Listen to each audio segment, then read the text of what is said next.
Hey everybody, welcome to 3MG TV. My most active community member, Mr. Brett Sparks, is a bass player, and that got me thinking that I might give you guys some of my favorite tips for recording or picking your tone for bass guitar. Also, be sure to like and subscribe and comment down below video suggestions for in the future. What are we going to learn today?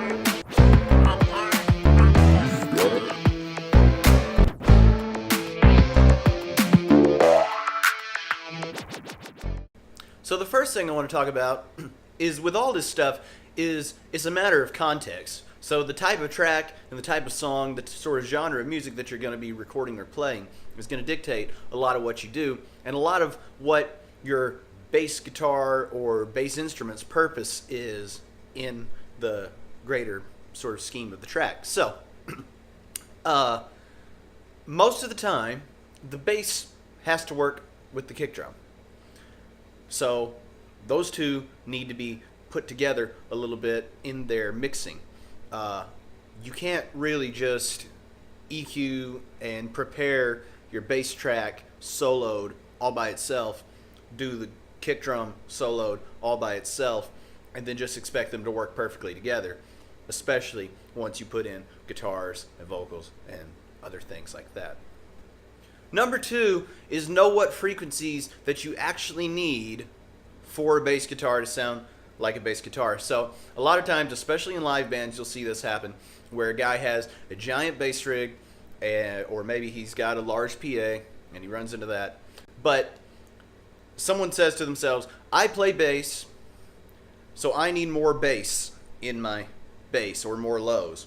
And then they crank the lows way up. They see the highs and they're like, what are those for? I play bass. I want low stuff, right? No, that's not exactly right. So here's the deal.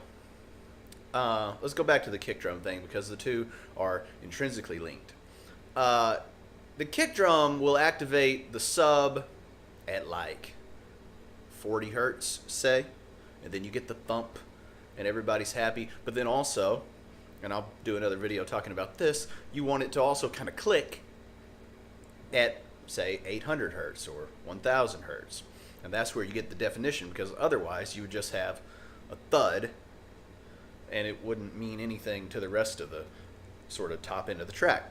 So you have to have those two things, space in the middle, because there's not a whole lot going on frequency-wise. You know, there's not much of a note. The bass, on the other hand, is the note. But often people want to put a ton of lows, and so they get their bass going through the subs at like 60 hertz, and you just get this big farty mess. If you try to record this stuff in like a multi-track recording, it just won't make sense. You'll get on your graphic EQ and you'll crank the lows up and and chop the highs off like you might do on your amp, and then you'll think, well, that doesn't sound right. And so you need to have both on both of them. So my favorite frequencies to sort of get bass to work is around 150 to 240 hertz on the low end, and then like 800 to 1.2K on the high end. Therefore, you get the actual note that you're playing, and then you also get the attack of the note on the high side. The third thing to think about is, now that you've got the idea of what function your bass has in the track, how it needs to work with everything else, you have established a tone and sort of a frequency parameters that are going to work with the rest of the track. The third thing is, are you playing anything that's any good? So a lot of time what will happen is, especially the guy that just cranks the lows up and he's used to playing and working within this sonic spectrum of, and now you give him bump, bump, bump, and it's a mess. And so you have to look at yourself and you have to say, is my attack right? Am I using the right part of my finger? Am I just making all kinds of string noise? Because all of a sudden, especially in the studio, you're going to have nothing to hide behind. Now you have this warm and articulate bass tone, which is both with and out of the way of the percussion. So now it's all on you. And at this stage, especially if you're doing stuff like I record everything in the box. So there's a whole lot of record a bit and copy it for later. And it doesn't make a lot of sense for me personally to play an actual bass, because I would spend more time just trying to play the bass and make a good sound on the instrument. I would spend more time with that than I would just using some samples and playing on a keyboard and knocking it out, because your sort of percentage of gains gets lower and lower and lower. You know, what I'm saying is the best bass that I can personally play may not be at all better than sampled bass that I would play on a keyboard, you see. So these are the kind of things even bass players need to think about. If your guy, like let's say you're not the bass player, if your guy gets in the studio and he's struggling, but you have a pretty static bass line, then say, hey man, your idea is great. We're going to keep the idea, but we're going to let whoever, the producer, the keyboard player, somebody execute the idea.